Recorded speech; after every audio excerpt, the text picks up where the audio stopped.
ဒီနေ့နှုတ်ကပတ်တော်ကိုလည်းဘုရားကပြင်ဆင်ပေးတာဖြစ်ပါတယ်ဘုရားကကျွန်တော်တို့ကိုယုံကြည်သူတယောက်ဖြစ်လာစေတယ်ခရစ်ယာန်တယောက်ဖြစ်လာစေတယ်ဘုရားကိုသိလာစေတဲ့အခါမှာဘုရားသခင်ရဲ့မျက်မှောက်တော်မှာကျွန်တော်တို့အရေးကြီးတာရှိတယ်တချို့သောຢာတွေကမသိလဲအရေးမကြီးတာရှိတယ်ကျွန်တော်တို့ကတော့ကောင်းတယ်ကြည့်အောင်ဘယ်လိုခေါ်လဲကျွန်တော်တို့ကိုခရစ်ယာန်လို့ခေါ်ခရစ်ယာန်လို့နာမည်တက်တဲ့အခါမှာကျွန်တော်တို့ခရစ်ယာန်မှာလည်းခုနပြောလို့နားလည်ရမယ့်အပိုင်းတွေအများကြီးရှိတယ်ဆိုတော့ကျွန်တော်တို့ကျမ်းစာထဲမှာဖော်ပြတဲ့အချက်လေးတွေကိုကြည့်ပြီးတော့မှကျွန်တော်တို့ကဘယ်လိုခရစ်ယာန်လဲဆိုတော့ဒီနေ့လေ့လာရအောင်ဆိုတော့ခရစ်ယာန်ဆိုတာဘာလဲဘုရားကြောင့်ပြောတဲ့သူတွေနော်ကျမ်းစာအုပ်ကိုင်းတဲ့သူတွေပေါ့နော်ပြီးတော့မှကျမ်းစာဖတ်တဲ့သူတွေတချို့လည်းကျမ်းစာမဖတ်တဲ့ခရစ်ယာန်လည်းရှိပါတယ်နော်မွေးကလေးကကျွန်တော်ဆိုခရစ်ယာန်ပဲဘာလို့ဆိုတော့ကျွန်တော်အဖေနဲ့အမေကခရစ်ယာန်ဖြစ်လို့ဆိုခရစ်ယာန်တယောက်ရဲ့ criteria ပေါ့ခရစ်ယာန်တယောက်မှာရှိတဲ့အ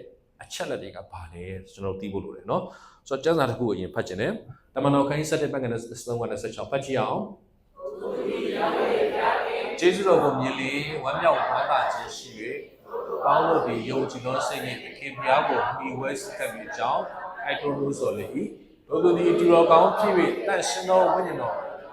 ယုံကြည်ခြင်းနဲ့၎င်းပြည့်စုံသောအားဖြင့်လူများပေါင်းလို့ဒီသခင်ဘုရားထံသို့ဝင်စားကြ၏ဘာနဘဒီလည်းရှောလူကိုရှာ၍ကာရှုလို့တွားတွေ့လေခေါ်ခဲ့၏တို့သူတို့ဒီတစ်နှစ်ပတ်လုံးထိုတိတော်နဲ့အတူစီဝေး၍လူပေါင်းတို့အားဆုံးမဩဝါဒကိုပေးကြ၏ရဲရိုတွေတဲ့ခရိယန်ဟူသောခေါ်ဝေါ်မှုချင်းကိုအန်တီယိုမြို့၌ဦးခံရကြ၏ကျမ်းစာထဲမှာခရိယန်ဆိုတဲ့စကားလုံးကိုစပြီးတော့မှနာမည်သမုတ်ခံရတာကတမန်တော်ဝတ္ထုထဲမှာဖြစ်တယ်အခန်း7မှာအန်တီအုတ်မြို့မှာရှိတဲ့ခရစ်တော်နောက်ကိုလိုက်တော်သူတွေပေါ်မှာဖြစ်တယ်ဆိုဒီမှာပြောတဲ့ထိုးသူဆိုတာကဘာနာဘတ်ကိုပြောတာဖြစ်တယ်နော်ဘာနာဘတ်ကလည်းအရင်တော့သူလည်းခရစ်တော်နောက်လိုက်မဟုတ်ခဲ့ဘူးဒါပေမဲ့တမန်တော်ရဲ့အပြည့်သူပြောင်းလဲလာတယ်တမန်တော်ဝတ္ထုထဲမှာကြည့်တဲ့အခါမှာနော်ပြောင်းလဲပြီးတော့မှသူ့နာမည်ပြောင်းလိုက်တယ်ပြီးတော့မှသူခရစ်တော်နောက်ကိုလိုက်တယ်သူ့ရဲ့အသက်တာမှာလုပ်တဲ့အရာတွေတွေ့ရတယ်သူတကယ်ပြောင်းလဲပြီးတော့မှအန်တီမြို့ကိုရောက်တဲ့အခါမှာသူကပေါလုကိုသွားခေါ်တယ်အဲ့တော့ပေါလုကပြောင်းလဲခါစားဖြစ်တယ်နော်ပြောင်းလဲတဲ့ဆိုတဲ့အခါမှာသူကဖျားကိုတော့အယံသိတယ်ကျမ်းဟောင်းတရားနဲ့သိတယ်သူဖာရီရှဲဖြစ်တယ်ခရစ်တော်ကိုလက်ခံရရှိပြီးတဲ့အခါမှာသူပေါလုရဲ့အသက်တာကိုဆွဲခေါ်ဖို့အတွက်ဘာနာဘတ်ကပေါလုကိုသွားခေါ်တယ်ရှောလုကိုသွားခေါ်တာပေါ့နော်ပြီးတော့ပေါလုဖြစ်လာတယ် Christian အင်္ဂလိပ်ဆိုရင် Christian လို့ခေါ်တယ်ခရစ်တော်နဲ့တူတော်သူများလို့ခေါ်တယ်ခရစ်ယာန်ဆိုတာလေအတူချုံးနဲ့မှတ်မယ်ဆိုခရစ်ယာန်ဆိုတာကသူ့ရဲ့အသက်တာရဲ့အသက်ရှင်ခြင်းပုံစံကခရစ်တော်နဲ့တူနေတာကိုခရစ်တော်နဲ့တူတယ်လို့ပြောတယ်အဲ့ဒါကိုခရစ်ယာန်လို့ခေါ်တယ်အာမင်ဆိုတော့ကျွန်တော်ကိုယ့်ကိုယ်ပြန်ကြည့်အောင်ကျွန်တော်ခရစ်တော်နဲ့တူလားခရစ်တော်နဲ့တူတဲ့အသက်တာဗလားဒီမှာပြောထားတယ်နော်သခင်ဘုရားကိုမိဝဲစည်းကပ်တယ်ဖို့အတွက်တိုက်တွန်းနှိုးဆော်ကြတယ်တယောက်နဲ့တော့တိုက်တွန်းနှိုးဆော်ပေးတယ်တကယ်ချင်းတွေကလားဘုရားနဲ့ညီကပ်ဖို့အတွက်ကျမ်းစာဖတ်ဖို့အတွက်ဆူတောင်းဖို့အတွက်လှုပ်ဆောင်ပေးတယ်ထိုသူဒီသူတော်ကောင်းဖြစ်ပြီးတန်ရှင်သောဝိညာဉ်တော်နဲ့၎င်းယုံကြည်နဲ့၎င်းပြည့်စုံတယ်ဝိညာဉ်တော်နဲ့ပြည့်စုံတယ်ယုံကြည်ခြင်းနဲ့ပြည့်စုံတယ်ဆိုတော့ခရစ်ယာန်တယောက်ရဲ့အသက်တာတကယ်ခရစ်ယာန်တယောက်ရဲ့ criteria သူ့ရဲ့လိုအပ်ချက်ကိုကြည့်မယ်ဆိုရင်ယုံကြည်ခြင်းရှိဖို့လိုတယ်ဝိညာဉ်တော်နဲ့ပြည့်ဖို့လိုတယ်ဘာလို့သူ့ကိုကြည့်လိုက်တာနဲ့ခရစ်တော်ရဲ့ကိုယ်ပွားလေးတွေလိုဖြစ်နေတယ်ဆိုတော့ကျွန်တော်ဘဝမှာလည်းခရစ်ယာန်သားဖြစ်တယ်ခရစ်ယာန်အသက်တာမှာအသက်တာအပေါ်ကိုမတက်ချင်တဲ့လူရှိတယ်လောက်ဆိုရပြီကယ်တင်ခြင်းရရင်ရပြီနော်ကောင်းကင်နိုင်ငံရောက်ရင်ရပြီကျန်တဲ့ဟာတွေနည်းနည်းပြောလိုက်ရင်ရပြီကယ်တင်ခြင်းရပြီတခြားတွေမလိုဘူးဆိုတဲ့သူတွေရှိတယ်အဲ့ဒါဘာနဲ့တူလဲဆိုရင်မွေးခါစားခုနကကျွန်တော်ဆက်ကတ်သွား grace လောက်ပဲအဲ့ဒီရွက်ကမကြည့်ချင်တော့ဘူးခရစ်ယာန်အသက်တာမှာလည်းဒီတိုင်းပါပဲเนาะကျွန်တော်ခရစ်ယာန်တယောက်တော့ဖြစ်လာတာမဲ့တစ်နှစ်လည်းဒီတိုင်းပဲနှစ်နှစ်လည်းဒီတိုင်းပဲသုံးနှစ်လည်းဒီတိုင်းပဲလေးနှစ်လည်းဒီတိုင်းပဲဆိုရင်ကျွန်တော်တို့ရဲ့ခရစ်ယာန်ဖြစ်ခြင်းကပြန်ဆန်းစစ်ဖို့ဖြစ်တယ်ဆန်းစစ်ဘူးသလားကျွန်တော်ခရစ်ယာန်ဖြစ်ခြင်းကလည်းပြန်သုံးသပ်ဖို့လိုတယ်ဘာကြောင့်လဲဆိုတော့ကျွန်တော်တို့ကအတန်းတက်နေတာเนาะသုံးသပ်တဲ့အရာရှိမှပဲအတန်းတင်ပေးလို့ရတယ်သုံးသပ်တဲ့အရာမရှိဘဲနဲ့အတန်းတင်ပေးလို့မရဘူးကျွန်တော်တို့သုံးတန်း level မှာသုံးတန်းစာကိုကြည်သလားစစ်ဆေးရတယ်လေးတန်းရွယ်မှာလေးတန်းစာကြည်သလားစစ်ဆေးရတယ်စာမကြည်ဘဲနဲ့အတန်းတင်ပေးလိုက်ရင်နောက်တန်းမှာသူသွားပြီသွားလဲပြီအိုးအဲ့ဒါဖြစ်ကုန်ပြီမင်းရင်မရတော့ဘူးဆိုရင်သူ့ level နဲ့သူမျိုးလို့တို့တော့ခရစ်ယာန်အသက်တာမှာလဲကျွန်တော်ခရစ်တော်နဲ့တာ၍တူတဲ့အသက်တာเนาะခရစ်တော်နဲ့ကျွန်တော်အသက်တာတူပြီလားခရစ်ယာန်ဖြစ်တာကြာခြင်းမကြာခြင်းနဲ့မဆိုင်ဘူးဒီကြာလေးခရစ်တော်နဲ့မတူလေးဖြစ်တယ်ဆိုတော့ခရစ်ယာန်တော့သူကတော့ခေါ်ပါပဲဒါပေမဲ့ဖျားရှိမှတော့ Christian မဟုတ်ဘူးခရစ်တော်နဲ့တူတော့သူဟုတ်မှာမဟုတ်ဖြစ်တယ်ဆိုတော့နောက်တစ်ပုံကြည့်အောင်เนาะပုံလေးတစ်ပုံဆွဲထားတယ်နံ ဒါမှအရွယ်တွေရှိတယ်လူမှာလေနော်ကလေးရှိတယ်ကလေးတွေလည်းကြီးလာတဲ့ခါမှာအရွယ်ရောက်လာတာရှိတယ်စေကျော်သက်ဖြစ်လာတဲ့အရာရှိတယ်အရွယ်ရောက်တဲ့လူတယောက်ဖြစ်လာပြီးအသက်ကြီးသွားတယ်နော်လူအသက်ရှင်သောအရာအားလုံးမှာအရွယ်ရှိတယ်ခရိယန်အသက်တာမှာလည်းတကယ်ခရိယန်အသက်တာအသက်ရှင်အရွယ်ရှိတယ်ခရစ်တော်ကိုစတိခါစမှာတော့ကျွန်တော်တို့သိထားတဲ့အရာကနည်းနည်းပဲဖြစ်လိမ့်မယ်ဒါပေမဲ့သိခြင်းထဲမှာကြာလာတဲ့အခါမှာကျွန်တော်သိခြင်းလည်းကြီးထွားလာဖို့လိုတယ်ခရိယန်အသက်တာကြီးလာဖို့လိုတယ်နော်ခုနကကျွန်တော်ပြောသလိုပေါ့ကလေးတယောက်ကမွေးလာပြီးတဲ့အခါမှာ3-4နှစ်မှာတော့အဲ့ဒီအရွယ်မွေးခါစအရွယ်တော့ဘလို့မှဖြစ်လို့မရဘူးသူ့အသိဉာဏ်လည်းဖွင့်ပြိုးလာရခရိယန်အသက်တာမှာကျွန်တော်တို့ဖွင့်ပြိုးလာပြီးဝိညာဉ်ရေးမှာတိုးတက်လာပြီးဆိုကျွန်တော်တို့ပြောဆိုတဲ့အရာခေါ်ဆိုတဲ့အရာသုံးဖို့တဲ့အရာအစားပြောင်းလဲလာတာဖြစ်တယ်အာမင်ကျွန်တော်တို့ခရိယန်လို့ကျွန်တော်တို့ကိုဘုရားကသတ်မှတ်တယ်ကျွန်တော်လူတွေကလည်းသတ်မှတ်တဲ့အခါမှာကျွန်တော်တို့ဘယ် level မှာရှိနေလို့နော်ဆိုတော့နံပါတ်1ကျွန်တော်ကြည့်ရအောင်တေကောကိုင်းတော့ပိုင်းကတက်ကနေနေဖတ်ကြည့်အောင်ညီကိုလိုအထက်ကငါဒီဝိညာဉ်လိုအားဟောပြောတဲ့ကဲ့သို့သင်တို့အားဟောပြောရတော့ခွင့်မရှိပဲဇာတိလူလိုအား၎င်းခရစ်တော်၌ဒီကဲ့သို့အား၎င်းဟောပြောတဲ့ကဲ့သို့ဟောပြောရ၏ဒီခုတိုင်အောင်သင်တို့ဒီခဲပွဲစားပွဲကိုမကြည်နိုင်သောကြောင့်ငါမကြွေးရလူကိုယ်သာတိုက်ရ၏ဒီခုပင်လည်းသင်တို့ဒီမကြည်နိုင်ကြသေးရှင်ပေါလုကကောရိန္သုသင်းတော်ကိုပြောတဲ့အခါမှာအရင်တုန်းကငါပြောတဲ့ပုံစံမျိုးတစ်မျိုးတော့ပြောလို့မရဘူးတဲ့ပြောရင်မင်းတို့မခံနိုင်ဘူးတဲ့ဘာလို့မင်းတို့မရင်ကျက်သေးတဲ့အခါမှာပြောတာဆိုတာအစားနူးညံ့နေရတယ်တားရီသမီးရီကျွန်တော်လူစိမ့်နဲ့ပြောတဲ့အခါမှာเนาะကျွန်တော်ပြောတဲ့အခါမှာအရန်ကြီးဆိုင်ပြီးပြောရတယ်မသိရလို့ဆိုလို့โอเคပါခင်ဗျာโอเคပါမယ်တပြည့်ရင်းနှီးလာမယ်ပဲလေဟဲ့အောင်ဖြစ်လာเนาะစတွေ့တော့ဟုတ်ကဲ့ကိုပေါ့နည်းနည်းရင်းနှီးလာခါမှာဟဲ့အောင်ဖြစ်လာတယ်ဟုတ်တယ်အဲ့ခက်အောင်နေပါတော့မတက်တော့ဘူးเนาะအဘဲကြီးဖြစ်လာတယ်เนาะရင်းနှီးလာတဲ့ခါမှာကျွန်တော်အခေါ်ပေါ်ပြောင်းသွားတယ်ဆိုတော့ရင်းနှီးလာတဲ့လူချင်းချင်းကအဲ့လိုပြောရင်လည်းစိတ်မနာဘူးဟုတ်တယ်မလားစိတ်မနာဘူးကို तू ကရင်းနှီးလို့ကိုခေါ်တာငါ့ကိုခင်လို့ခေါ်တာတိတယ်ဒါပေမဲ့မတိတဲ့လူတယောက်တော့ဟဲအောင်တော့ခေါ်လေဘယ်လိုဖြစ်မလဲဟာရိုင်းလာရီလာဖြစ်မှာဖြစ်တယ်ဟုတ်တယ်မနော်ဆိုတော့ဒီမှာကျမ်းစာမှာရှင်ပေါလုကရင်းချင်းနေနေမင်းတို့ကဆုံးမခြင်းတယ်ဒါပေမဲ့မင်းတို့ကဆုံးမရင်လက်ခံနိုင်တဲ့အနေအထားမရှိဘူးမင်းချက်သေးဘူးနည်းနည်းပြောရတယ်ဟာငါ့ကိုပဲပြောနေတာပဲဆရာမကလည်းတစ်ချိန်လုံးငါ့ကိုပဲပြောနေငါ့ကိုပဲစူနေတာပဲတရားဟောလဲငါ့ကိုပဲစောင်းနေတာပဲဆိုတာဖြစ်လာတယ်ဘာကြောင့်လဲကလေးအရွယ်ဖြစ်နေလို့နော်ကလေးအရွယ်ဖြစ်နေတဲ့ခါမှာတခုဆိုရင်သူ့ကိုပဲဦးစားပေးခြင်းနဲ့သူ့ကိုပဲ view size စေခြင်းနဲ့ဒီနေ့ကျွန်တော်တို့နှုတ်ကပတ်တော်တွေကြားတဲ့ခါမှာဆုံးမခြင်းတွေကြားတဲ့ခါမှာခံနိုင်ရရှိလားငါ့ကိုပဲစောင်းပြောရလို့ခံစားသလားကြည်ယာကြီးကတော့လောက်ကြီးမလို့ထင်ပါလို့ခံစားလားဆရာရဲ့နည်းနည်းများဆရာကဲတင်ချင်းရတော်ပါပြီဆိုခံစားလားဒါဒီကတော့အဲ့လောက်ကြီးအချိန်ပေးပြီးလို့ရအောင်လဲအဲ့လောက်တော့မလို့ပါဘူးဆရာရဲ့လို့ခံစားရတယ်ဆိုတော့မိတ်ဆွေရဲ့ level ကကလေးအဆင့်မှာရှိတယ်ဝဲဆိုလာပြီးလှုပ်တိုက်တာကြိုက်တယ်ခုဝဲဆိုလှုပ်ပြီးတာကြိုက်တယ်ဆိုတော့မိတ်ဆွေလမ်းမလျှောက်တတ်သေးတဲ့ကလေးလေးလိုဖြစ်နေတယ်အခုဆိုတော့ねအခုကျေးဇူးတော်ကျွန်တော်အရင်ချီးမွမ်းတာပါလဲဆိုရင်တင်းသားတွေများလာတဲ့အခါမှာတော့အရင်ကြီးကျွန်တော်တို့အရင်ကြီး view site ဆရာအရင်ကတော့မလိုဘူးဘာလို့ဆိုတော့အမှုတော်ဆောင်တွေလည်းရှိတယ်ကိုလည်းထိန်းကျောင်းနိုင်တဲ့ယုံကြည်သူတွေဖြစ်လာတာဘုရားခင်ကျေးဇူးတော်အရင်ချီးမွမ်းတာဖြစ်တယ်အာမင်အရင်တော့ဆိုရင်နည်းနည်းဖြစ်တာနဲ့ဖုန်းဆက်မဟုတ်ကျွန်တော်ဖုန်းဆက်တာမကြိုက်တာပြောတာမဟုတ်ဘူးတော့ညရီကဖုန်းဆက်တကောင်လေးလည်းဖုန်းဆက်ဆရာကြီးလိုဖြစ်တယ်စီခန်းသွားဖို့ကအစဖုန်းဆက်တဲ့ခါကျတော့လိုက်ပို့ပါတယ်လိုက်ပို့တယ်အဲ့ခုကျတော့ဘလို့ဖြစ်လာယုံကြည်သူတွေကစီခန်းသွားဖို့ဖြစ်လာတော့မှဖုန်းမဆက်တော့ယုံကြည်ခြင်းနဲ့ဆူတောင်းလာတယ်အာမင်ကိုရက်တီလာတာမြင်တဲ့ခါမှာဘုရားကိုအရင်ကျေးဇူးတင်တယ်ပြုစုဖို့ပဲကျွန်တော်တို့အမှုတော်ဆောင်တာမှတကယ်တော့လေနော်အားလုံးဘာလို့လဲလိုအပ်တဲ့နေရာမှာကျွန်တော်အစီခံဖို့အတွက်ကျွန်တော်တို့အမှုတော်ဆောင်ဖြစ်နေတာဖြစ်တယ်ဒါပေမဲ့ကိုရက်တီနိုင်တဲ့အရွယ်တွေရောက်လာတဲ့အရာကိုမြင်တဲ့ခါမှာအယံဝမ်းသာတယ်အယံကျင်တတ်တယ်နော်အမှုရတိတိလေးတဲ့ဆက်ကျွန်တော်မပြောတော့ဘူးကိုဖြည့်ရှင်းလိုက်တယ်ဒါအရွယ်ရောက်ခြင်းလက္ခဏာဖြစ်တယ်အာမင်ခရိယန်တယောက်အရွယ်ရောက်လာတဲ့လက္ခဏာဒါဖြစ်တယ်ကိုဘာသာကိုဖြည့်ရှင်းလိုက်တယ်ဆွတ်တောင်းလိုက်တယ်ပြီးမှတတ်သိခံချက်တွေပြောပြလာတယ်ဟာဆရာမကြီးဟိုနေ့ကဒီလိုဖြစ်တော့ဆွတ်တောင်းလိုက်တာတကယ်ဘုရားခင်ကောင်းပြတယ်တကယ်တော့အဲ့ဒီအဆင့်ကိုမရောက်တဲ့လူကနည်းနည်းဖြစ်တဲ့ဟာလုပ်ပါအောင်ဟိုဖြစ်လာပြီဒီဟာဖြစ်လာဟိုကလည်းမဖြစ်ဒီဟာလည်းဆိုတော့နော် complaint တွေအများများတဲ့အရွယ်ကအရန်ကိုပဲငယ်သေးတဲ့အရွယ်ဖြစ်တယ်ဆိုတော့ complaint တွေတိတ်မကြားရအရန်ကျေးဇူးတော်ချီးမွမ်းတယ်ကျွန်တော်ယုံကြည်ပါတယ်အားလုံးမှာတော့ကိုယ့်ပြဿနာနဲ့ကိုရှိမှာပဲနော်အားလုံးမှာတော့ဒုက္ခကိုယ်စီရှိမှာပဲဒါပေမဲ့ အဲ့ဒီဒုက္ခနဲ့ပတ်သက်ပြီးတော့မှရင်ဆန်းတဲ့ပြဿနာပတ်သက်ပြီးတော့မှကိုကိုဖြေရှင်းဖို့အတွက်ဘုရားရှိခိုးမှာယက်တည်နိုင်တဲ့အရွယ်ရောက်လာကြတာကဘုရားကျေးဇူးတော်ဖြစ်တယ်အာမင်ကျေးဇူးတော်ပဲကောရိန္သုမြို့သားလောက်ကျွန်တော်တို့အခြေအနေမဆိုးဘူးကောရိန္သုမြို့သားတွေကလည်းဆိုတယ်ပေါ်လူရေဟိုဖြစ်တယ်အခုကိလို့ကျွန်တော်ဖုန်းမရှိဘူးလေတော့ကစာရေးပြီးတိုင်တာပေါ်လူ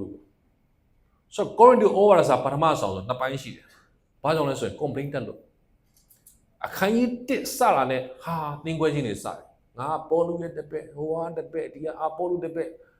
်သင်ခွဲခြင်းဆိုတာအဲ့ကလေးကရှိတယ်နော်ပေါ်လူကသူအေဝံဂေလိလုပ်တယ်အသင်းတော်ကိုစခဲ့တယ်နှစ်နဲ့ချီပြီးသူပြုစုခဲ့တယ်မကြဘူးသူပြန်သွားတဲ့အချိန်မှာအပေါ်လူဆိုတဲ့သူကရောက်လာတယ်အပေါ်လူကတော့ပေါ်လူလောက်တော့သူဘာမှဖြစ်ဒါပေမဲ့အာဝဇွန်ရန်ရွှင်တော်ကီရန်ကောင်းလာပေါ့တော်ကီတွေပေါ့ရွှင်ရွှင်တော့ဆိုအပေါ်လူရောက်တဲ့ခါမှာအကုန်လုံးအပေါ်လူမလိုက်သွားကြတယ်အပေါ်လူဆိုတဲ့ခါမှာအမှားပြဿနာတွေဆလာတယ်အသင်းတော်တွေကကွဲမလို့ဖြစ်လာတယ်ငါအာပေါ်လူတပည့်ကွာအာပေါ်လူကအရန်ကောင်းတာကွာအဲ့ခါမှာပေါ်လူကိုစာရေးတဲ့ခါပေါ်လူကကွန်ဒိုရာစာခန်းကြီး3ကိုတရားကိုရေးတာဖြစ်တယ်တစ်ကောခန်းကြီး3မှာတချို့ကပေါ်လူတပည့်အာပေါ်လူတပည့်မဟုတ်ဘူးเนาะငါတို့အားလုံးကခရစ်တော်ရဲ့တည်ယူသောအုတ်မြစ်ပေါ်မှာတိဆောက်ကြတဲ့အမှုတော်ဆောင်ခြင်းဖြစ်တယ်ဆိုတာမျိုးတွေသူရှင်းပြလာတယ်အသင်းတော်နဲ့ပတ်သက်တဲ့ပြဿနာအကွန်မြူနီဘာကကွန်ဒိုရာစာမှာပါတယ်ဆိုတော့အဲ့ဒါကြောင့်မလို့ကျွန်တော်အသင်းတော်မှာဖြစ်တတ်တဲ့ခရိယန်ဖြစ်ခြင်းနဲ့ဆိုင်တဲ့မရင်ကျက်ခြင်းတွေနဲ့ပတ်သက်တာကွန်ဒိုမျိုးကကျွန်တော်ရဲ့တတ်တည်ဖြစ်တယ်ကျွန်တော်ရဲ့အတူအစားဖြစ်တယ်ဆိုတော့ကျွန်တော်တတ်တာမှလည်းဒီမှာနော်ကွန်ဒိုမှာပြောထားသလိုကျွန်တော်တို့ကြည်ခဲတဲ့အစာစားနိုင်ဖို့လေကြည်ခဲတာဆိုတဲ့အခါမှာကျွန်တော်တို့ကြားတဲ့အခါမှာတိတ်အစင်မပြေတော့တဲ့စကားလုံးတွေလည်းဖြစ်နိုင်တယ်ဆုံးမတဲ့စကားလည်းဖြစ်နိုင်တယ်သိတယ်ဒါပေမဲ့ကျွန်တော်တို့မလုံနိုင်ပြီမဲ့ကျွန်တော်တို့ကိုဘုရားကစကားပြောလိုက်ရင်ပြင်ဖို့ဖြစ်တယ်အာမင်နောက်ကျမ်းစာတစ်ခုစီးရအောင်ယောမ8:44ဘုရားခင်ဝိညာဉ်တော်ဆုံးမပဲ့ပြကျောင်းမူကားသင်တို့ဒီခံချောင်းတတ်သောကျွင်းသဘောကိုရကြတယ်မဟုတ်အဘအဘကိုခေါ်ရသောခွင့်နှင့်သားဖြစ်ခြင်းခွင့်ကိုရကြပြီငါတို့ဒီဘုရားခင်သားဖြစ်ကြသည်ဝိညာဉ်တော်သည်ဝိညာဉ်နဲ့သူတတ်တည်ခံတော်မူ၏သားမှန်လည်းအမွေခံဘုရားခင်အမွေခံဖြစ်၏ခရစ်တော်နှင့်အတူဘုံဝင်စားမိအကြောင်းထိုသခင်နှင့်အတူဆင်းရဲဒုက္ခကိုခံရလေထိုသခင်နှင့်ဆက်ဆံသောအမွေခံလည်းဖြစ်ကြ၏ဆိုတော့ကျွန်တော်တို့ခရိယန်လို့ပြောတဲ့အခါနံပါတ်1အခြေခံ level ကဘုရားသားဖြစ်ခြင်းနဲ့စတယ်ခရစ်တော်ကိုယုံကြည်လက်ခံရတဲ့အခါမှာကျွန်တော်တို့ကယုံကြည်ခြင်းကြောင့်ဘုရားသားဖြစ်လာတယ်ကြိုးစားစရာမလိုဘူးယုံလိုက်တာခရစ်တော်ကငါ့အတွက်လဝကထဲမှာအသေးခံပေးခဲ့တယ်ငါအပြစ်အလုံးစုံကိုယူသွားပေးတယ်တစ်ချိန်မှာခရစ်တော်ပြန်လဲကြွလာတဲ့အခါမှာကျွန်တော်ကိုပြန်ပြီးတော့မှကောင်းကင်ထဲမှာနေရာပေးမယ်ယုံကြည်လိုက်တာနဲ့ကျွန်တော်တို့ကဘုရားသားဖြစ်သွားတယ်သားဖြစ်သွားတယ်ကျမ်းစာဆက်ပြောတော့သားဖြစ်ရင်အမွေခံဖြစ်တယ်ဘုရားသခင်နဲ့ဆက်ဆိုင်တဲ့အမွေအလုံးကိုကျွန်တော်တို့ခံရဒါပေမဲ့လေအမွေခံဒါဂလတိထဲမှာပြောထားတဲ့အရာကျွန်တော်ဆက်မပြောတော့အမွေခံနိုင်တဲ့အရွယ်စစ်ရောက်ဖို့ကျွန်တော်တတ်တာမှာအရေးကြီးတယ်ဒါကသားဖြစ်ခြင်းနဲ့ဆိုင်တဲ့အဆင့်ကိုနံပါတ်1ကျွန်တော်ရတာဖြစ်တယ်เนาะဘုရားသားဖြစ်တယ်ဒါပေမဲ့အဲ့ဒီသားကအရွယ်ရောက်လာဖို့လိုတဲ့အမွေခံဖို့အတွက်ကလေတချို့သောမိသားစုတွေမှာเนาะမလိုလားအပ်တဲ့မလိုချင်တဲ့ဆိုမှမမျော်လင့်မဲနဲ့မွေးလာတဲ့သားသမီးတွေရှိတယ်တချို့တွေကအုံတော့မပြည့်ဘူးဆိုအဲ့ဒီအုံတော့မပြည့်တဲ့ကလေးကိုသူတို့ကဘလောက်ချစ်တယ်ပြောအဲ့ဒီကလေးကိုအမွေပေးလို့မရဘူးဘာကြောင့်လဲဆိုပေးလိုက်တဲ့အမွေအားလုံးကိုသူကကောင်းကောင်းမွန်မွန်ထိမ့်သိမ့်တတ်မှာမဟုတ်ဘူးဖြစ်တယ်အဲ့ဒါကြောင့်သားဖြစ်လို့အမွေခန္ဓာမှန်ပေမဲ့ကျွန်တော်သားကလည်းအမွေကိုထိမ့်နိုင်တဲ့သားဖြစ်ဖို့အရေးကြီးတယ်နားလည်လားတေကောကိုင်းစနစ်ပိုက်ကလည်းစက်ကောကျွန်တော်ဒီခရစ်တော်ရဲ့ကိုဖြစ်ကြ၏အတီးသီးအင်္ဂါတော်ဖြစ်၏ဒုတိယအဆင့်ကျွန်တော်တို့ကခရစ်တော်ရဲ့ကိုယ်ခန္ဓာဖြစ်တယ်ဆိုတာကိုသိဖို့ဖြစ်တယ်ခရိယန်ဆိုရင်လေခရစ်တော်ရဲ့ကိုယ်ခန္ဓာအစိတ်ပိုင်းဖြစ်တယ်လို့ကိုသိဖို့လိုတယ်ဒါကျွန်တော်တို့အရှိဖတ်မယ်ဆိုတော့တေကောကိုင်းစနစ်တစ်ခုလုံးကခရစ်တော်ကိုယ်ခန္ဓာနဲ့ဆိုင်တဲ့ရောက်ပေါ့ညီညွတ်ထားတယ်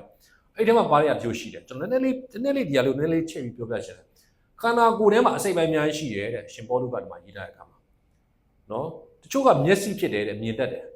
တချို့ကနားဖြစ်တယ်ကြားတတ်တချို့ကလက်ဖြစ်တယ်ကြိုင်တတ်တယ်တချို့ကခြေထောက်ဖြစ်တယ်သွားတတ်တယ်နော်ဆိုတော့မြင်တတ်တဲ့သူကမြင်တတ်တာကြီးပဲမြင်တတ်တဲ့အပိုင်းမှာဘုရားကထားလို့ဖြစ်တယ်တချို့ကဘုရားကြောင့်လာတဲ့အခါမှာမြင်တတ်တယ်အသင်းတော်မှာဘာတွေလိုအပ်တယ်လဲနော်ဆိုတော့မြင်တတ်တယ်တချို့ကမြင်တတ်တယ်နော်အသင်းတော်မှာလေအသင်းတော်ကဝိပုကူကအလုံးစင်တယ်ဒါပေမဲ့တချင်းနော် worship team တွေမှာဂီတာလေးတွေလိုတယ်ဘာညာမြင်တတ်ပြီးတော့မှသူကလိုအပ်ချက်လေးတွေကိုမြင်တတ်တဲ့သူရှိတယ်ပြီးတော့မြင်တတ်တဲ့သူကဘာတွေမြင်လဲဆိုတော့တချို့ရဲ့ဝိညာဉ်ရောက်ကိုမြင်တတ်တယ်ဘုရားကြောင့်ကိုလာတာချင်းတူတချို့ကဟာဒီနေ့ဘာကျွေးမလဲမသိဘူးတချို့ကအဲ့လိုရှိတယ်တချို့ကမဟုတ်ဘူးလာတဲ့ခါမှာနော်ဟိုလူကမျက်နှာမကောင်းဘူးမြင်တတ်တယ် ဒီလူကအစမပြေဘူးလားမသိဘူးမြင်တတ်တယ်လူတိုင်းမမြင်တတ်ဘူးနော်မြင်တတ်အောင်ဘုရားကခန္ဓာကိုယ်ထဲမှာထည့်ထားပေးတယ်တချို့ကကြားတတ်တယ်တချို့သောအတန်တွေကိုသူတို့ကြားတတ်တယ်တချို့သောသူတွေရဲ့ရင်ပွင့်တဲ့ကိုကြားတတ်တယ်တချို့သောသူတွေဘာတွေခံစားလဲသူတို့ကြားတတ်တယ်တချို့ကလက်ဖြစ်တယ်ခန္ဓာကိုယ်မှာလေလက်ဖြစ်တယ်လက်ကကူညီမစားသူဖြစ်တယ်ဆွဲတူပေးရသူဖြစ်တယ်ထိုးရသူမဟုတ်ဘူးနော်လက်ဖြစ်တဲ့အခါမှာဆွဲတူပေးတော့သူဖြစ်တယ်ကူညီပေးတော့သူဖြစ်တယ်ကျိုးကပြောင်းလာတဲ့အခါမှာသူများကိုကူညီပေးဖို့အတွက်မြင်တတ်တယ်ဟာသနာစရာနော်စိတ်မကောင်းဘူးဘာကူညီပေးရမလဲမသိဘူးဆိုတော့သူရှိတယ်တချို့က6ရောက်ဖြစ်တယ်အသင်းတော်တစ်ခုလုံးရဲ့နော်လှုပ်ရှားသွားလာခြင်းဒီတစ်ခုလုံးလဲပတ်ခြင်းနဲ့ပတ်သက်ပြီးတော့ဝန်တာရှိတယ်ဘသူတွေခဲရှိလို့ကြိုပေးရမလဲမသိဘူးဘသူတွေစိုက်ကယ်မရှိဘူးလည်းမသိဘူးသူတို့ကအသင်းတော်ရဲ့6ရောက်ဖြစ်တယ်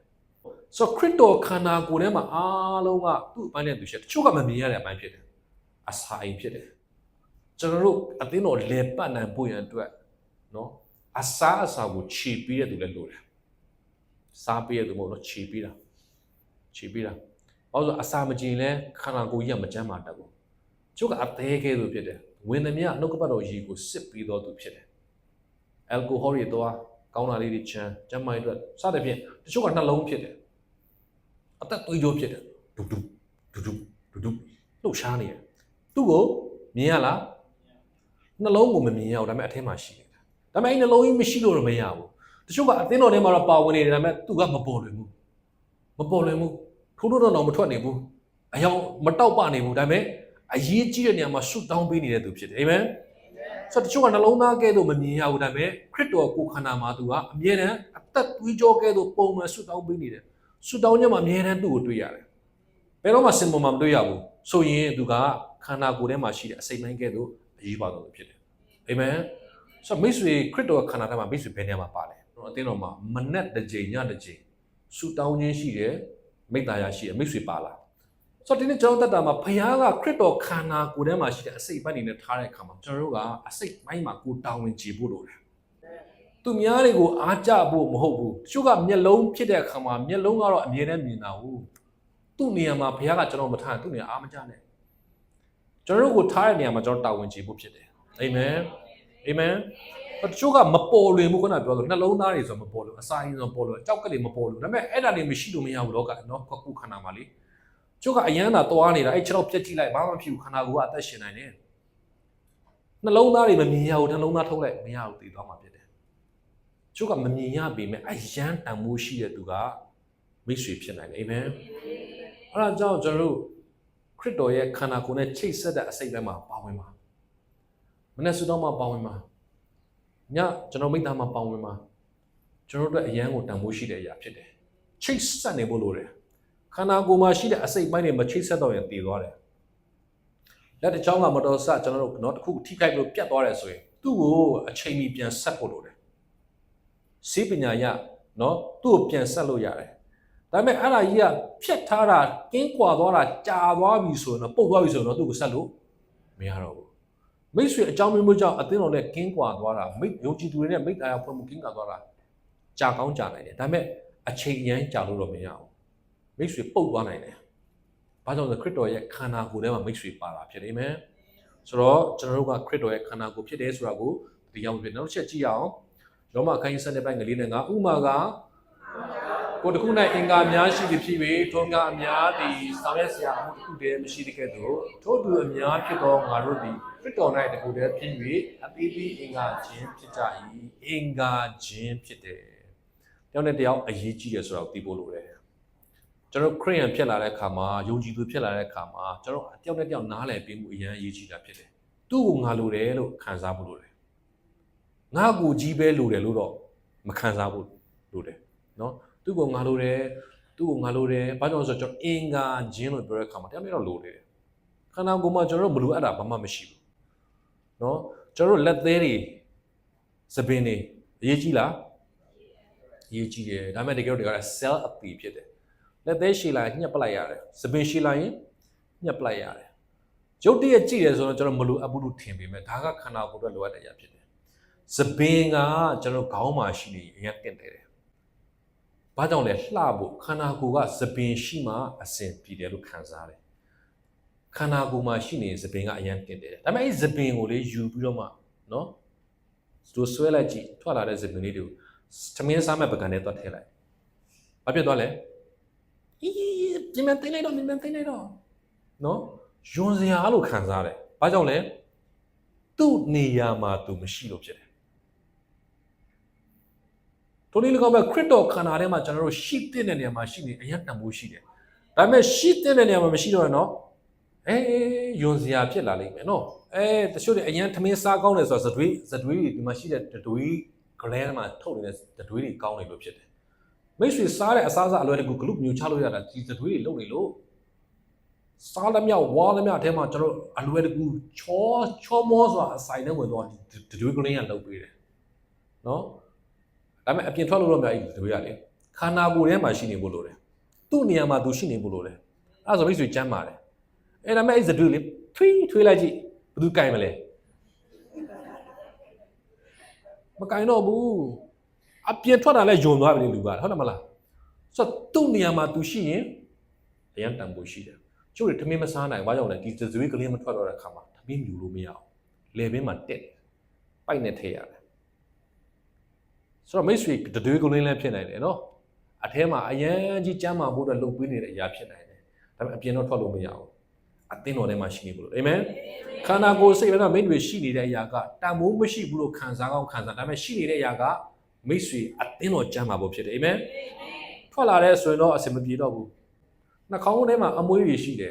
ဒါပေမဲ့အဲ့အမွှေးမရှိလို့မရဘူးအဲ့ဒီအမွှေးတွေက filter ဖြစ်တယ်မိတ်ဆွေရှူသမျှလေထဲမှာပါတဲ့ပိုးမွားတွေနော်အမိုက်တရိုက်တွေမဝင်အောင် filter ကာပြီးတာအထဲမှာရှိနေအရန်ကောင်းတယ်လေကျမ်းမာရေးတက်ကောင်းဒါပေမဲ့အထဲကထုတ်လိုက်ပြီဆိုတော့လည်းပဲလေအမှန်ယွန်စရာကြီးဖြစ်သွားပြီဘယ်သူမှမကင်ချင်တော့ဘာကြောင့်လဲရှိရမယ့်နေရာမှာမရှိတော့လို့ဖြစ်တယ်ခရစ်တော်ခန္ဓာထဲမှာကျွန်တော်တို့ကရှိရမယ့်နေရာမှာရှိဖို့လိုတယ်ဘုရားကဘယ်မှာထားသလဲရှိတဲ့နေရာမှာရှိရင်တော့မိတ်ဆွေရှိခြင်းကမပေါ်လွင်ရင်လည်းအသင်းတော်ကျမ်းမာဖို့ဖြစ်တယ်အာမင်အာမင်ခန္ဓာကိုယ်ထဲမှာရှိတဲ့အစိတ်ပိုင်းအားလုံးကသူ့နေရာသူရှိနေတာကကျွန်တော်တို့ကျမ်းမာဖို့ဖြစ်တယ်ရှိတဲ့နေရာမှာမရှိဘူးထွက်လာပြီဆိုရင်သူတစ်ပါးအတွက်ယွန်စရာဖြစ်လာတယ်သူများနဲ့မတည့်တော့ဘူးနော်အမြင်ကြည့်ရတာအစပြောဆိုတော့ကျွန်တော်တို့ကရှိမဲ့နေရာမှာမရှိလို့ဖြစ်တယ်နော်စမ်းစာဆက်ကြည့်အောင်ရှမသက်ခရစ်ယာန်ခန်းကြီး28ပိုင်းငယ်17ကနေ19-20တင်တို့သွား၍လူမျိုးတကာကိုငါးတစ်ပတ်ဖြစ်စီ၍ပဋိသင်္ကိုပေးကြတော့ငါဒီတင်တို့အားပေးသည်များသောပညာတော်ကိုစောင့်ရှောက်စေခြင်းကဆုံးမဩဝါဒပေးကြတော့ငါဒီလည်းကက်ကဘာကိုမိတိုင်အောင်တင်တို့နဲ့သူစင်ပြတ်ရှိသည်ဟု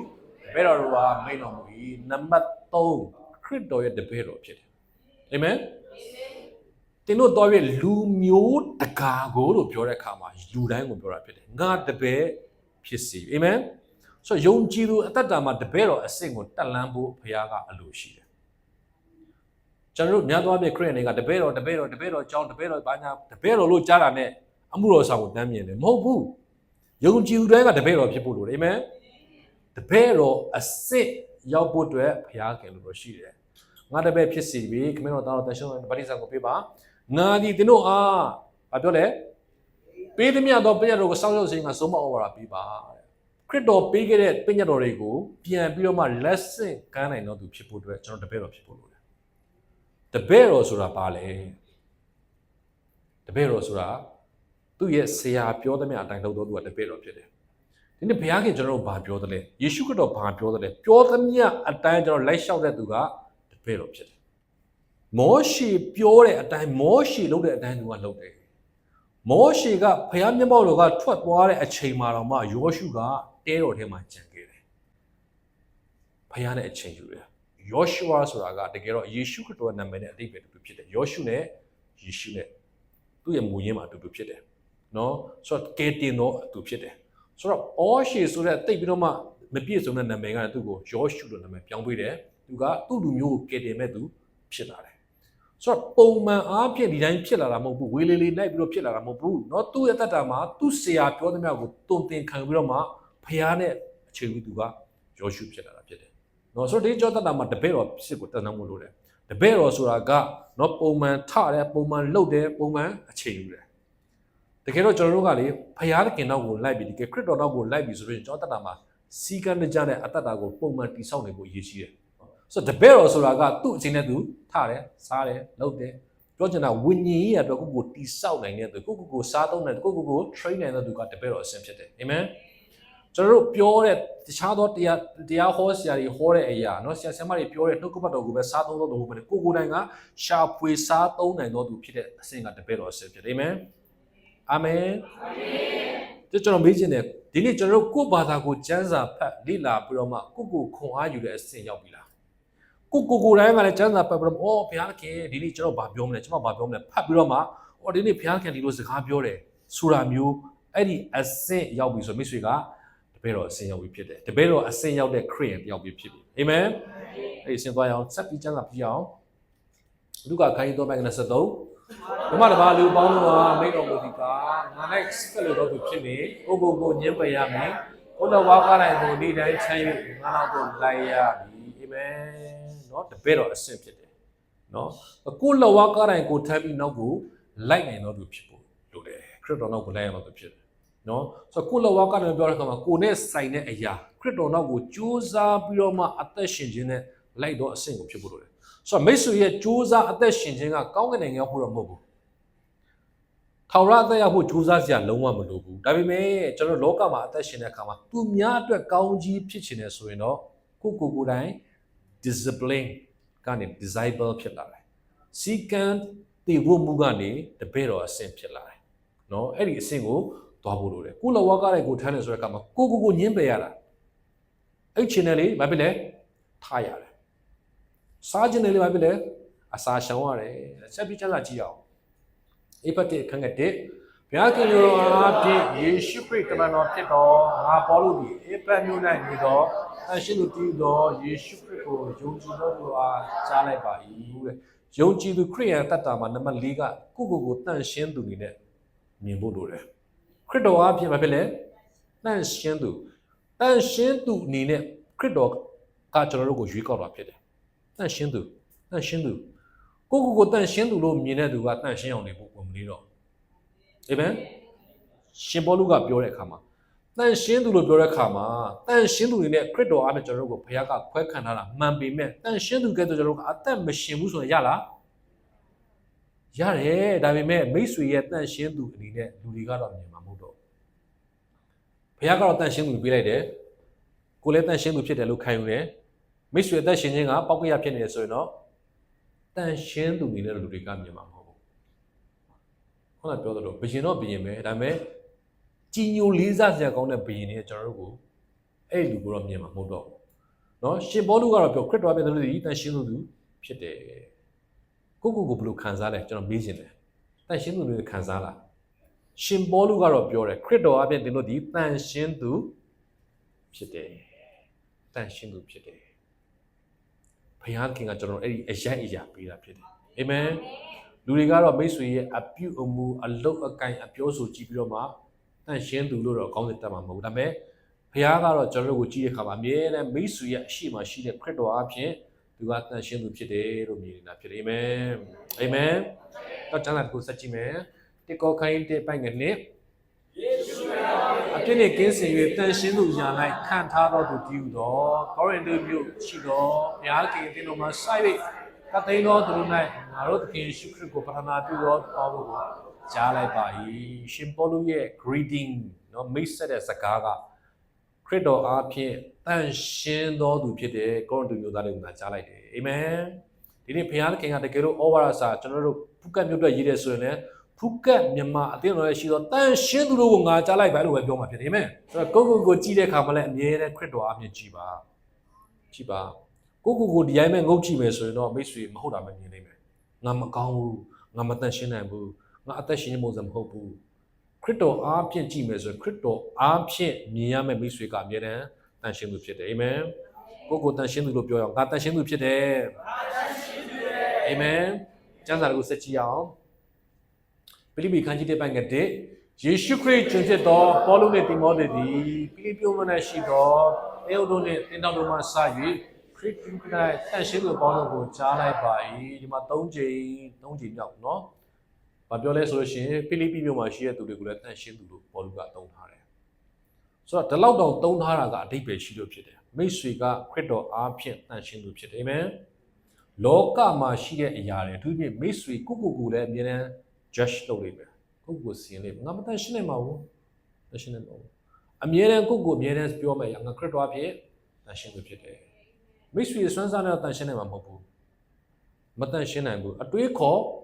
မတန်ရှင်းနိုင်ဘူးငါမတန်ရှင်းနိုင်ပေမဲ့ခရစ်တော်အဖြစ်ငါတန်ရှင်းသူဖြစ်တယ်ကိုအမြဲတမ်း remind လုပ်နေတဲ့အခါမှာကျွန်တော်တို့အတွေးခေါ်ထဲမှာညင်ညင်တဲ့အတွေးခေါ်တဲ့နေရာမရတော့ဖြစ်တယ်အဲ့ဒါကြောင့်ဒီမှာရှင်ပေါလုကအကြိမ်ကြိမ်အသင်းတော်တွေကိုစာရေးတဲ့အခါမှာအမြဲတမ်းတန်ရှင်းသူဖြစ်တယ်လို့ဘာကြောင့်ပြောလဲဆိုတော့အဲ့ဒါ remind ပြန်လုပ်ပြီးနေတာပြန်သတိရစေတာနေရာတန်ရှင်းသူဖြစ်တယ်နော်တန်ရှင်းသူဖြစ်တယ်နော်ကျွန်တော်ကိုပြောနေတာကျွန်တော်လည်းကိုအမြဲတမ်းဟာငါတန်ရှင်းသူဖြစ်တယ်ခရစ်တော်အပြတန်ရှင်းသူဖြစ်တယ်လို့ကိုအမြဲတမ်းစဉ်းစားမိနေမယ်ဆိုရင်တော့အဲ့ဒီစဉ်းစားမိနေတဲ့ကာလတစ်လျှောက်လုံးမှာတခြားသောအတွေးခေါ်ဝင်ရောက်လာလို့မရတော့နိကောခိုင်းငါပိုင်ငယ်30ထို့ကြောင့်ငါတို့ဒီခရစ်တော်၏တန်တမန်ဖြစ်ကြ၏ကျွန်တော်ဒီရန်ကုန်ငြိမ်း၍ဘုရားခင်ရဲ့မိတ္တာရာဖွဲ့ကြတော်ဟုဘုရားခင်၏ငါတို့အားဖြင့်လို့ဆိုသွေးဆောင်တော်မူတဲ့ကဲ့သို့ငါတို့ဒီခရစ်တော်၏ကိုယ်စားဖြစ်ပြီးဒီတို့ကိုတောင်းပန်သွေးဆောင်ကြ၏ဒီတို့ကတန်တမန်ဖြစ်တယ်နိုင်ငံတနိုင်ငံကတခြားနိုင်ငံကိုတန်တမန်လွတ်တဲ့အခါမှာတန်တမန်လွတ်ဖို့ဆုံးဖြတ်တဲ့အခါမှာအမြဲတမ်းမလုပ်တယ်လဲဆိုရင်အဲ့ဒီသူတို့နိုင်ငံရဲ့ဂုဏ်သိက္ခာကိုကြဆင်းစေမဲ့လူကိုဘယ်တော့မှမလွတ်ဘူးဥပမာအဖြစ်ကျွန်တော်အမေရိကန်နိုင်ငံကနေနော်ထိုင်းနိုင်ငံဆိုင်ရာအမေရိကန်တန်အမတ်ကြီးကိုလွတ်မယ်ဆိုရင်အမေရိကန်နိုင်ငံကစစ်စစ်တယ်ထိုင်းနိုင်ငံကိုသွားရင်ဒီတယောက်ကစိတ်ပြောင်းသွားမလားဒီတယောက်ကငါတို့နိုင်ငံရဲ့ဂုဏ်သိက္ခာကိုညှိုးနွမ်းအောင်လုပ်မဲ့သူဖြစ်မလားအရင်ဆုံးသူတို့ကအမြဲတမ်းသုံးသပ်တယ်ဒီလူကိုလွတ်ရင်ငါတို့နိုင်ငံသိက္ခာကျမလားဆိုတော့သူ့နိုင်ငံရဲ့ဂုဏ်ကိုမြင့်နေပေးမဲ့ပုံကိုဖြစ်တယ်ဆိုတော့စိတ်ချဆိုတော့သူ့ကိုဘာဖြစ်လဲသူတို့နိုင်ငံတနိုင်ငံလုံးရဲ့ကိုစားသူ့ကိုတွားပြီးတော့မှတခြားနိုင်ငံမှာသွားပို့တာဖြစ်တယ်အဲ့ဒါကတန်အမတ်လို့ခေါ်တယ်တန်တမန်လို့ခေါ်တယ်ဆိုတော့တန်တမန်ဆိုတာကသူ့နိုင်ငံမူရင်းနိုင်ငံရဲ့နိုင်ငံကိုကိုစားပြုရတယ်အမေရိကန်နိုင်ငံကနေကိုစားပြုတဲ့တန်အမတ်ကသူ့ရဲ့အချုပ်အခြာအာဏာသူ့ရဲ့ဖြစ်တရားလုံးကအမေရိကန်တနိုင်ငံလုံးရဲ့ပုံရိပ်ကသူပဲဖြစ်တယ်သူမဟုတ်တာလုပ်တယ်ဆိုရင်ဟာအမေရိကန်နိုင်ငံကြည့်ပါတန်အမတ်ကြီးကိုယ်တိုင်ကအသုံးမကျဘူးဖြစ်သွားပါနားလည်လားဆိုတော့ကျွန်တော်တို့ကိုဘုရားခင်ကကောင်းကင်နိုင်ငံနဲ့ဆိုင်တဲ့တန်အမတ်အနေနဲ့ကျွန်တော်တို့ကိုခွဲခန့်ထားလို့ပြောတဲ့အခါမှာကျွန်တော်တို့အားလုံးကဘယ်သူကိုစားပြုတယ်လဲကောင်းကင်နိုင်ငံကိုကိုစားပြုတာအာမင်လောကကြီးမှာခဏနေရပေမဲ့ခရစ်တော်ကိုလက်ခံရရှိတဲ့အခါမှာကျွန်တော်တို့ကခရစ်တော်ရဲ့တန်တမန်ဖြစ်သွားပြီအာမင်လောကသားနဲ့ဆက်ဆံတဲ့အခါမှာလောကသားကျွန်တော်တို့ဘယ်လိုမြင်လဲကျွန်တော်တို့နောက်မှာရှိတဲ့ကောင်းကင်နိုင်ငံကိုကိုစားပြုတော်တွေနဲ့မြင်ရတာဖြစ်တယ်ဟုတ်ပါတယ်မိတ်ဆွေကတိတ်တော့မှလည်းအားရစရာကောင်းတဲ့သူဖြစ်ချင်မှမြတ်ဒါပေမဲ့လည်းဝိညာဉ်လောကမှာမိတ်ဆွေကကောင်းကင်နိုင်ငံကိုစားပြုနေသူဖြစ်တယ်အာမင်တန်အမတ်ကြီးကတခုခုမဟုတ်တာလုပ်တယ်ဆိုရင်သူ့နိုင်ငံသိက္ခာကျတယ်ထိုနည်း၎င်းပဲကျွန်တော်တို့ကကောင်းကင်နိုင်ငံကိုစားပြုလောကကြီးမှာကြိုက်တယ်လို့အသက်ရှင်နေဆိုရင်ကောင်းကင်နိုင်ငံသိက္ခာကျမှာပေါ့နေရမို့မိတ်ဆွေကတန်တမန်ဖြစ်တယ်နိုင်ငံနဲ့ချီတာမို့ကောင်းကင်နိုင်ငံနဲ့ချီတဲ့တန်တမန်ဖြစ်တယ်အာမင်ကောင်းကင်နိုင်ငံနဲ့ပတ်သက်တဲ့ကောင်းတာကိုကျွန်တော်ပြောပြဖို့ဖြစ်တယ်နိုင်ငံကိုကိုစားပြုတဲ့ကမှာနိုင်ငံကောင်းကြောင်းကိုပြောရတယ်နိုင်ငံထဲမှာဖြစ်တဲ့အရာကိုကျွန်တော်ပြောပြရတယ်နိုင်ငံချင်းချင်းအစဉ်ပြေဖို့အတွက်ကျွန်တော်ကဂျားမှာဖြန့်ဖြေပေးရတယ်အဲ့ဒါကတန်တမန်ဖြစ်တယ်ကောင်းကင်နိုင်ငံရဲ့ပုံရိပ်ကိုကျွန်တော်လောကကြီးကိုထင်စေရမှာဖြစ်တယ်အာမင်ကိုယ်နိုင်ငံကိုကြော်ညာပေးရမှာကောင်းကင်နိုင်ငံကဘယ်လိုဖြစ်တယ်ကျွန်တော်ပြောပြရမှာလောကသားတွေအာမင်လောကသားတွေဘာဖြစ်တယ်ကောင်းကင်နိုင်ငံကိုကျွန်တော်ပြောပြစရာမလိုဘူးမိတ်ဆွေတွေကပြောမှသူအများကြီးရှိပြီးသားအဲ့ဒါမပြောနဲ့ရတယ်ဖျားသခင်နော်လောကသားတွေဘယ်ဖြစ်တယ်ပြောကျင်နေမှာဒါမပြောနဲ့ရတယ်ကျွန်တော်ပြောမှာကလောကသားတွေကိုကောင်းကင်နိုင်ငံရဲ့အရာကိုပြောဖို့ဖြစ်တယ်ကောင်းကင်နိုင်ငံဘယ်လောက်ကောင်းသလဲကောင်းကင်နိုင်ငံဘယ်လောက်ပျော်စရာကောင်းသလဲကောင်းကင်နိုင်ငံမှာရှိတဲ့နော်ဘုရားသခင်ခရစ်တော်ကမိတ်ဆွေတို့ကိုဘယ်လောက်ချစ်သလဲကောင်းကင်နိုင်ငံနဲ့သက်ဆိုင်သောသူဖြစ်တယ်ဆိုတော့ကျွန်တော်တို့ပြောပြဖို့ကျွန်တော်တို့ကိုဘုရားကတန်တမန်အရာမှာခံထားတာဖြစ်တယ်အာမင်နည်းရမဟုတ်ဘူးတော့မိတ်ဆွေပခုံးမှာအပွင့်နေနဲ့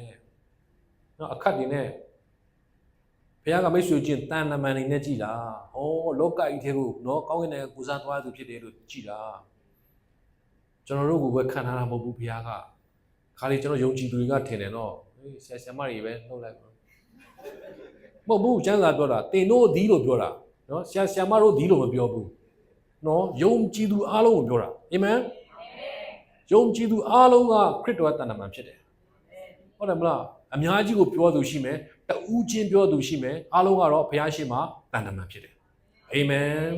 ်ကျွန်တော်ကောင်းကင်နိုင်ငံဘုန်းကြီးကို ထင်ရစေသောသူဖြစ်ရအောင်ဆက်ကြည့်အောင်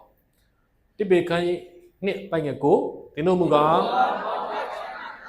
ဒီလိုတော့ကော်သွင်းတော်မူသောသူ၏ဂုဏ်ကျေးဇူးကိုပေါ်ပြစေခြင်းကရွေးချယ်တော်မူသောအမျိုးဖြစ်ကြ၏မြင်းစည်းရှိသောယစ်ဘရောအမျိုးတန်ရှင်းသောအမျိုးပိုင်ထိုက်တော်မူသောအပေါင်းအသင်းဖြစ်ကြ၏သင်ကယစ်ဘရောဟိတ်အမျိုးဖြစ်တယ်အာမင်ယစ်ဘရောဟိတ်မှာကျွန်တော်ထင်သာမြင်သာအရှိဆုံးအရာကဘာလဲဆိုကိုစားပြုပေးတော်သူဖြစ်တယ်ယစ်ဘရောဟိတ်ကဘာလို့လဲဓမ္မောင်းကာလာတော့ယစ်ဘရောဟိတ်ကလူတွေရဲ့အပြစ်ကိုဘုရားရှင်မှာဖြေပေးရတယ်ဘုရားခင်သူတို့မှားခဲ့ပါတယ်ဘယ်တော့မှဘလို့မှားခဲ့ပါတယ်အဲ့အတွက်ရစ်ပူဇော်ပေးရတယ်အပြစ်ဖြေရလုပ်ပေးရတယ်ဒုလေးကဘုရားခင်ကအေးငါအပြစ်ခွင့်လို့ပြီးဟေးလို့ပြောတဲ့ရာကိုဘုရားခင်ခွင့်လို့ခြင်းကိုလူတွေစီကိုပြန်တည်ပေးရတယ်အာမင်းအပြစ်ကိုဘုရားခွင့်လို့ပြီးပြောတယ်ဂျားခံဆိုတော့ဒီနေ့မိတ်ဆွေအသက်ရှင်ခြင်းကလောကကြီးမှာဂျားခံနေပြီးဖို့ဘုရားကမိတ်ဆွေကိုရွေးကောက်တာဖြစ်တယ်အသက်ရှင်တဲ့ဘုရားနဲ့တိုင်းရဲ့စကားပြောနိုင်တဲ့ဘုရားကပေးတာဖြစ်ပရောဟိတ်ဖြစ်တယ်အာမင်ဒီနေ့ကျွန်တော်ဗန်ယောက်တဲ့ကိုစားပြုပေးပြီမိတ်ဆွေခံစားသမျှမိတ်ဆွေနဲ့ပတ်သက်တဲ့သူခံစားသမျှအားလုံးကိုဘုရားကိုပြောနိုင်တဲ့ခွင့်ဘုရားကမိတ်ဆွေကိုခံထားတာအာမင်အဲ့ဒါကြောင့်မနဲ့ဆုတောင်းတဲ့အခါမှာဘုရားကိုပြောဖို့မိတ်ဆွေလူဆုံးကိုလာခဲ့ပါအာမင်လာခဲ့ပါမြင်ချင်းပါတယ်နော်ရှစ်ပရောဟိတ်တွေဘာလို့တာဝန်ပြက်ကွက်နေတာတော့ကိုစားပြုပေးရမှာကျွန်တော်ကိုစားပြုပေးရမှာမိတ်ဆွေတာဝန်ကတိုးဝင်ပေးရမှာကျွန်တော်တို့ကပြဿနာဖြစ်လာပြဿနာကိုပဲထိုင်ပြစ်တင်နေတွေ့ရမလားဟိုဖွဲ့တယ်မြန်မာတွေဆိုနေနေဘာညာပြောမိတ်ဆွေအဲ့တိုင်းပြောလို့ပြဿနာမပြီးဘူးဘုရားကိုပြောရမှာရှစ်ဘရောဟိတ်ကဘုရားကိုတိုင်ရမှာအာမင်တိုင်မှုဘာမှလာမလဲမျက်မှောက်တော်လာရမယ် complain တွေတက်နေလို့ပြဿနာမဖြေရှင်းသွားဘူးကျွန်တော်တို့ပုံမှန်ဘုရားမျက်မှောက်တော်မှာဘုရားနဲ့တိုက်ရိုက်ပြောနေတဲ့ယေဘရဟိတ်အရိုက်အရာမှာလာပြီးမိတ်ဆွေရှိနေဖို့လိုတယ်ညမှာလည်းမပါဘူးမနဲ့မှလည်းမပါဘူးအဲဆိုတော့မိတ်ဆွေဒီယာတူးကမိတ်ဆွေယာတူးမဟုတ်ဘူးဖြစ်မှတယ်နော်ကျမ်းစာကတော့မိတ်ဆွေကိုယာတူးပေးထားတာနော်ပုံမှန်တာမန်ခရိယန်မို့မိတ်ဆွေကယေဘရဟိတ်ရရှိတဲ့ခရိယန်ဖြစ်တယ်အာမင်ဘုရားနဲ့တိုက်ရိုက်ပြောမယ်ဘုရားပြောတဲ့ဖွင့်ပြချက်တဲ့လူတွေကိုတိုက်ရိုက်ပြောဖို့မိတ်ဆွေကယာတူးကြီးတဲ့ပုဂ္ဂိုလ်ဖြစ်တယ်အာမင်ဘုရားစီကိုတိုက်ရိုက်ဝင်နိုင်တာမိတ်ဆွေဖြစ်တယ်ဘုရားပြောတဲ့တိုက်ရိုက်လူတွေကိုပြောနိုင်တာမိတ်ဆွေဖြစ်တယ်အဲ့ဒီအခြေအနေကိုပြီးတာကဘုရားဖြစ်တယ်ဆိုတော့ယေဘရဟိတ်တွေဘာလို့ရမလဲကိုစားပြုပေးဖို့ပြန်လာရအောင်အာမင်မြမမောက်လို့ပြန်လာရအောင်ဘုရားခင်ရှေ့မှာကျွန်တော်တိုးဝင်ချင်းကပ်ပေးရအောင်ကျွန်တော်ကတာမန်မဟုတ်တော့ဘူးတာမန်မဟုတ်တော့ဘူးဘုရားရှေ့မှာတိုးဝင်မဲ့သူတွေဖြစ်တယ်ဆက်ပြီးကျမ်းစာကြည့်အောင်ဒါ1 6မှာမိမိမဲတော့ဘုရားခင်ရှေ့၌ငါတို့ကိုရှင်ပြန်ရတဲ့၎င်းယေဘရဟိတ်ရတဲ့၎င်းခန္ဓာတော်မူသောသူဒီကဘာဆက်ဘုံတရီစွမ်းတတိရှိတော်မူစေတည်းအာမင်ရှင်ယောဟန်ကလည်းဗျာဒိတ်ကျမ်းမှာပြောတယ်ယေဘရဟိတ်အရာမှာဘုရားခံထားတယ်ရှင်ဘုရင်အရာမှာခံထားတယ်မိတ်ဆွေရဲ့အရာပေါ်သေးသေးမဟုတ်ဘူးနော်ကိုအရန်ကြီးပြီးအားမငယ်နဲ့ဘုရားကမိတ်ဆွေကိုပေါ့သေးသေးဖြစ်ဖို့ဘုရားကကယ်နေခဲ့တာမဟုတ်ဘူးနော်လူတွေအတွက်တာဝန်ယူနိုင်တဲ့ပုဂ္ဂိုလ်လူတွေအတွက်ဝန်တာထားနိုင်တဲ့ပုဂ္ဂိုလ်တွေဘုရားကမိတ်ဆွေကိုခွဲခံလာဖြစ်တယ်အာမင်ကဲယေဘရဟိတ်များကျွန်တော်တို့နေရာပြန်ယူဖို့ဖြစ်တယ်အာမင်ဘုရားမိတ်ဆွေကိုဘုရားခွက်ခံထားတဲ့အရာရာကိုပြန်သွားရအောင်ဒီနေ့နောက်ဆုံးသောကာလမှာအရေးကြီးနေပြီကျွန်တော်တာဝန်တွေပြက်ကွက်နေတယ်ဆိုရင်တခြားသောသူတွေပို့လို့ရနိုင်မယ်မိတ်ဆွေနေရာလစ်ဟာနေတဲ့နေရာမှာမိတ်ဆွေရဲ့ပြန်နေစားတော့ဖြစ်တယ်အာမင်ကျမ်းစာကြည့်မယ်နှစ်တိခန်းကြီးနဲ့ပိုင်ကတိကနေလေ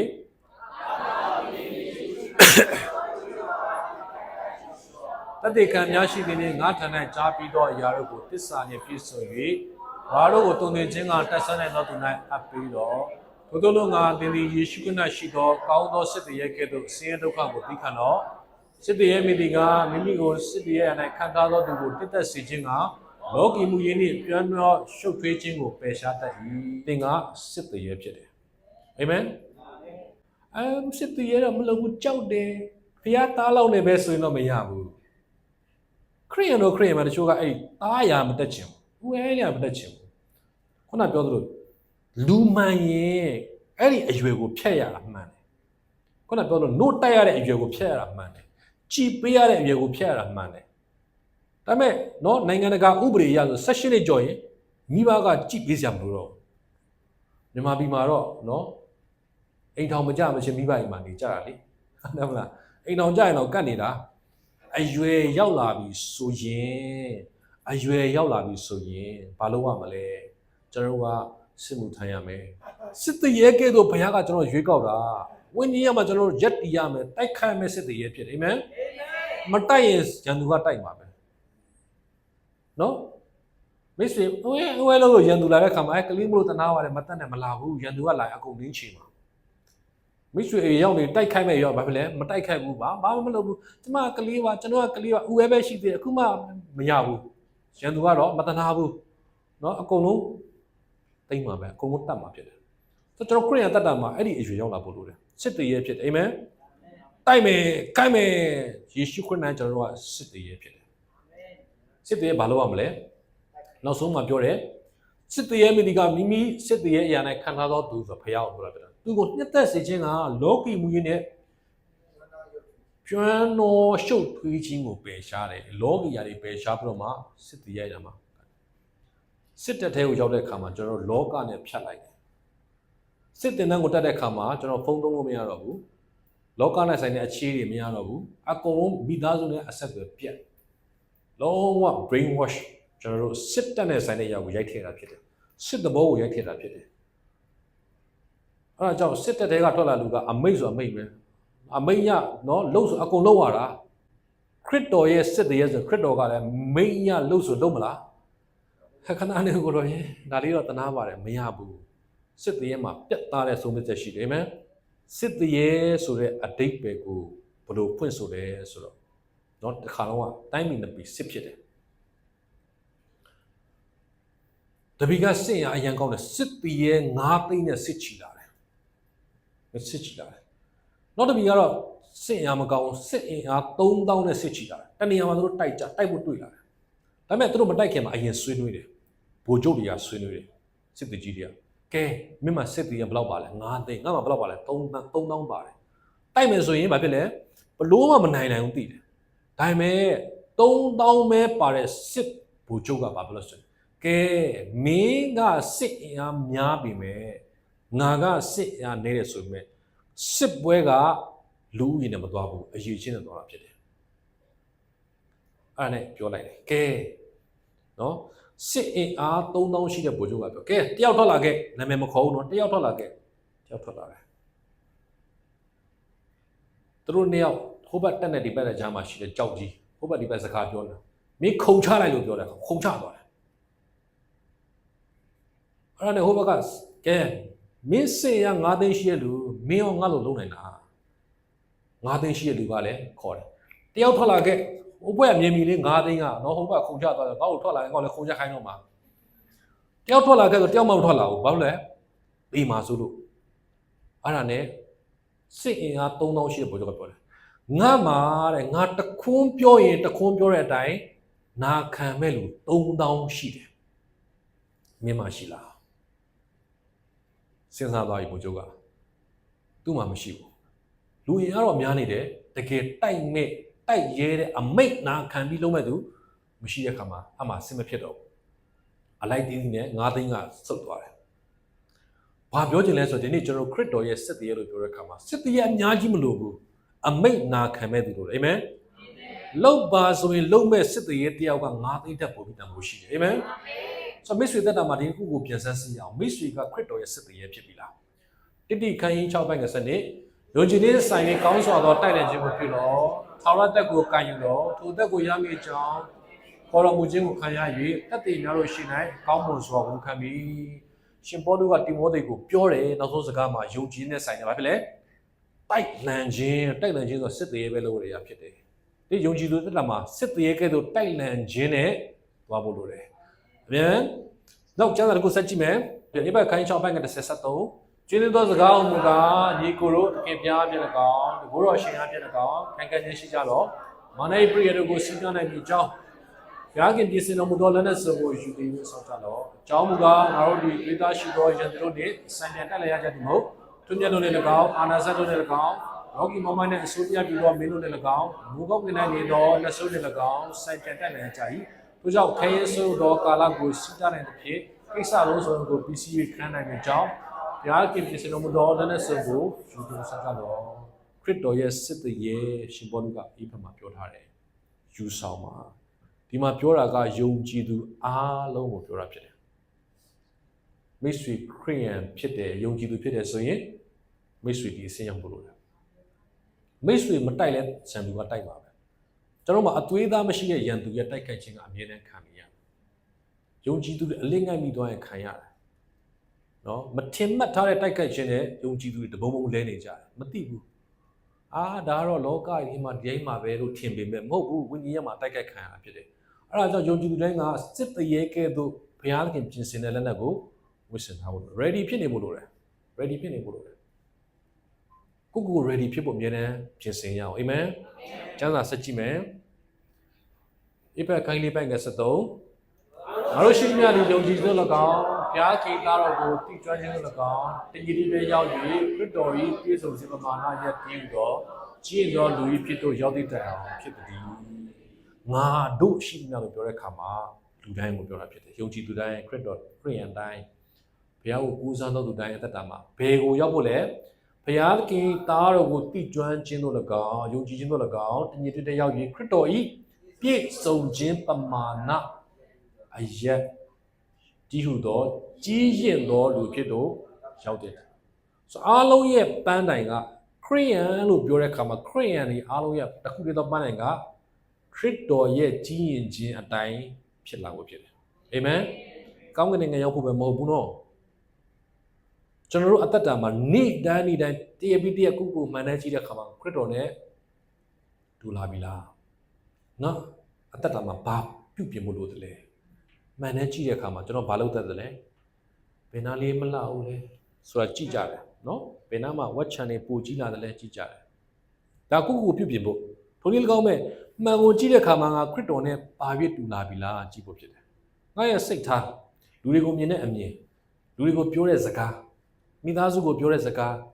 တော့တချို့ကလူတွေကိုပြောတာကောင်းတယ်မိသားစုကိုပြောတာမကောင်းတာလည်းရှိတဲ့အခါမှာမိသားစုကိုပြောတဲ့စကားအရင်နှီးဆုံးသူကိုပြောတဲ့စကားစိတ်ထားခရစ်တော်ဆိုရင်ငါလို့စိတ်ထားမလားအရေးကြီးပါတယ်အာမင်အဲ့တော့ကျွန်တော်တတ်တာမှာဒါကိုပြင်ဆင်ရအောင်ဒီနေ့ခရိယန်ဆိုတဲ့စကားလုံးကအမတန်လေးနေတာဖြစ်တယ်ကျွန်တော်တာမန်လေးကောင်းကင်နိုင်ငံရောက်ဖို့လို့ခရစ်တော်ကိုယုံကြည်တဲ့အဆင့်ကနေအဆင့်ဆင့်တလန်းရအောင်ကျွန်တော်ပြောတဲ့အရာအားလုံးကခရစ်တော်နဲ့တာ၍တူဖို့အတွက်ကျွန်တော်တို့ကိုပြောပြပေးတာဖြစ်တယ်ဆုံးမတဲ့အရာအားလုံးကကျွန်တော်ခရစ်တော်နဲ့တာ၍ကြီးရင်ချင်းပမာဏကိုရောက်ဖို့အတွက်ဖြစ်တယ်ကျွန်တော်ပကတ်ထဲမှာပဲတစ်ချိန်လုံးနေလို့မရဘူးယုံကြည်သူတွေကြီးထွားဖို့ချိန်ရောက်ပြီယေဘရဟိယာမှာကျွန်တော်ရက်တည်ဖို့ချိန်ရောက်ပြီကိုစားပြုဖို့ချိန်ရောက်ပြီနော်တိုက်လံဖို့ချိန်ရောက်ပြီမိသားစုတဲ့ကျွန်တော်ရဲရဲဆိုတိုက်လံပေးမဲ့စစ်တရေတွေဖြစ်နေမယ်အာမင်ဘုရားရှင်မှာရက်တည်ပေးမဲ့သူရဲကောင်းတွေဖြစ်တယ်ယေဘရဟိတွေဖြစ်တယ်အဲ့ဒီအဆင့်ထိရောက်တဲ့ယုံကြည်သူတိုင်းဖြစ်ပြီဆိုတော့တေချာပြီစာတန်နိုင်ငံတုံလို့ပဲဖြစ်တယ်အာမင်မိတ်ဆွေသွားတာနဲ့စာတန်နိုင်ငံတုံလို့နေပြီမိတ်ဆွေသွားတာနဲ့စာတန်ကကြောက်နေပြီမိတ်ဆွေသွားတာနဲ့ထူးခြားနေပြီအာမင်ဆိုမိတ်ဆွေသွားတာနဲ့ထူးခြားဖို့ဖြစ်ဖို့အတွက်ကမိတ်ဆွေကတာမန်ခရိယန်ဖြစ်လို့မရဘူးတော့မိတ်ဆွေသွားလိုက်တာနဲ့တနေ့အဲ့ဒီနေရာကလေတုကပြောင်းလဲနေဖို့အတွက်မိတ်ဆွေအသက်တာကတာမန်သွားလို့မရဘူးဒီနေ့ခရိယန်တော့ခရိယန်ပဲဘုရားနဲ့သွားတဲ့ခရိယန်ဖို့လို့တယ်ဘုရားကိုချိန်ပြီးတော့ဖြစ်ဖို့လို့တယ်ယေဘရဟိအရာမှာယက်တည်ပြီးတော့မှနောက်ကိုစားပြုပြီးတော့ဖြစ်ဖို့လို့တယ်စစ်တရေကဲ့သို့နော်စာတန်နိုင်ငံကိုတုံလို့စေလို့ဖြစ်ဖို့လို့အာမင်အာမင်ဆိုတော့ကိုကိုသုံးသက်ပြီးတော့မှအသက်တာကိုတည်ပြီးစောင့်ဖို့လည်းတော့ပေါ်တာမှာပေးတယ်အသက်များကောင်းဖြစ်ပါစေအာမင်အာမင်